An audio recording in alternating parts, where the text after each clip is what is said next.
everyone, Allison Miller here again. I wanted to talk this time about a second book that I have out that I worked on during the COVID quarantine. And it's a summary of some of the key points that you need to learn in order to pass the ANCC Psychiatric Mental Health Nursing Board Certification exam. It looks like this. It's available on Amazon, and I wanted to give you a little tour of what's inside. It has, first of all, it has a pretty extensive table of contents.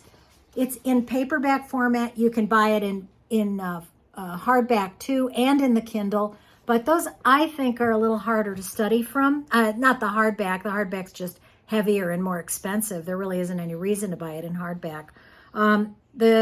The paperback should be plenty. There's plenty of room to make notes if you're a visual and kinesthetic learner where you need to take notes and use highlighter and things like that. And it starts off with frequently asked questions about the exam itself. It goes into what the ANCC tells you is the content, which I have to be honest, I have kind of a hard time deciphering what ANCC means by this. They say that the content assessment and diagnosis is 21.5%, planning is 21.5%, 39% of the exam is on implementation, and 18% is on evaluation. Given that information, I don't really know how to study. I don't know how to organize my studying when I see that. So I put it in there because ANCC provides that, and it's important to know what ANCC says about its own exam. But to be perfectly honest, I don't find it very helpful. And that's part of the reason that I wanted to write this book and get this material out there. Was I wanted a different way for people to organize, for those of us that don't organize our thinking this way. Next is a list of all the topics that you need to know about, and recommended prep resources is important. And then I go into the professional standards, right? Professional standards is divided, just to give you an example of what's in this book. Professional standards are divided into two things, and most people don't really pay attention to this, but it's really important to know this in order to be able to understand these questions on these topics. There are two different sections of standards. One is the professional practice standards, and one is the professional performance standards. So practice standards focus on caring for the patient, the standards relevant to patient care. The performance standards, which sounds exactly like the same thing, right, is not. These are the standards regarding professional conduct, different from patient care. So things like advocacy and ethics and communication. So that I not only tell you about what the standard is. So for instance, standard 11 is collaboration. What does that mean? I have it defined. Having a multidiscipline approach to nursing care and working with all other practitioners as a team to deliver the highest quality of care. That's what collaboration means. Leadership, being a role model both formally as a mentor or preceptor and informally as a source of evidence-based practice information to one's colleagues. So if you have a question, for instance, on a nurse who is providing some information that she garnered while she was at a professional conference. The American Psychiatric Nurses Association's annual conference is in October. Maybe this nurse went to that conference and she learned in one of the lectures about some research, and she comes back and she gives us a short tutorial or a short summary on it during report for several days so that everybody can hear it. Or she posts a one-page handout on what she learned. The question would then be, this is an example of which performance standard. And then they would give you 4 of them and you'd have to figure it out. Well, it would be leadership based on that. That kind of thing doesn't come up in our daily practice on the unit, knowing those particulars. That's why you need to study before you take the exam. It's important to know these, I don't want to call them minutia, but they are tidbits that we don't come across in our providing daily care to our patients, right? Quality of practice, would that be considered a practice standard or a performance standard? Well, it would be considered a performance standard. Sorry, I had an ant crawling across my leg. So that's the way that this is organized. There's all kinds of information on things that aren't in the typical textbooks. Special note about performance standards 13, 14, and 15. Things to zero in on because I saw questions on the exam about those particular performance standards that I thought were important to expand on a little bit more, right? Code of ethics. A lot of this stuff seems really dry, but if you get a test question on it, suddenly it becomes really important to learn that material. And there are test questions on these.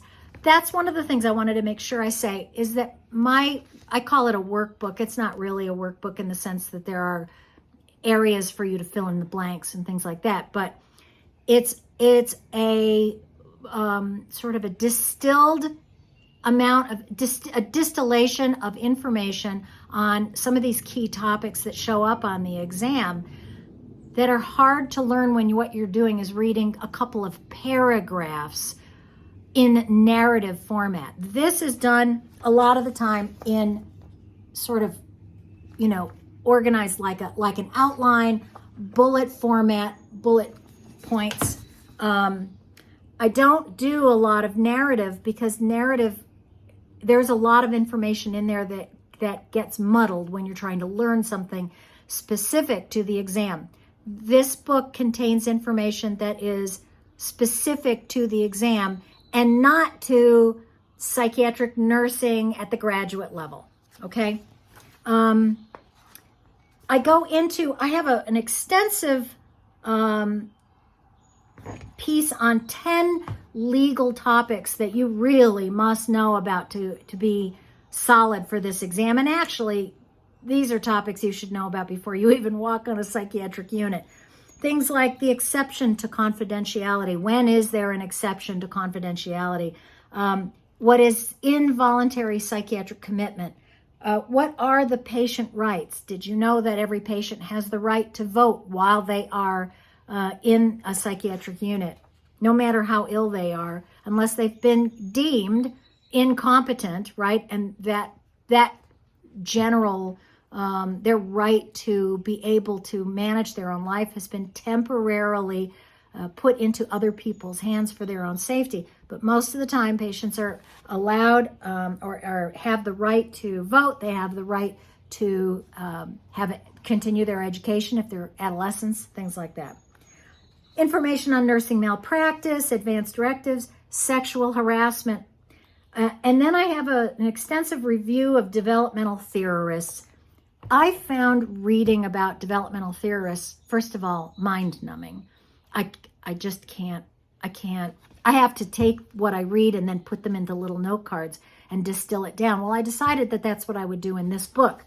So each developmental theorist has their own block, and it's organized by the name, the type of therapy that they were most interested in, or the type of theory that they were purporting, the bullet points on it, and then some of the key things to remember. So each developmental theorist has their own block to make it easy to learn. Do you need to know just the most important points about Lawrence Kohlberg's concepts of moral development and moral developmental psychology? Yeah, you don't need to read a page and a half on that. You just need to know the one or two sentences that capture that, so that if he shows up on a test question, you'll know what that's about. So that's how I have organized it. And all of the key developmental theorists are in here. That's kind of the way the whole book is organized. I do a compare-contrast of dementia versus delirium. Very important, because there's always a question on that. You got to know the difference between the two. Let's see. Summary of the most common mental health assessment tools, because they often have these kind of extraneous questions on, for instance, the cows and the aims, things like that. Of course, the breast set.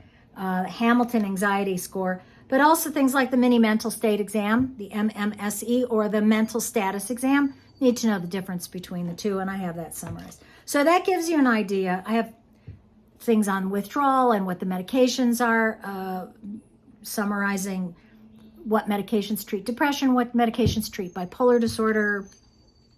And then I have some a Q&A or a short quiz on suicide assessment in here. It is not completely comprehensive on every topic that's going to be on the exam, but it'll help you get through some of the thicker, heavier topics, and that may help you. So if you have any questions, you can always email me at allison@pmhrn.com, ALISON@pmhrn.com. Feel free. You can buy this on Amazon if you search for my name. And if you have any questions, get in touch. Hope you're well. Bye.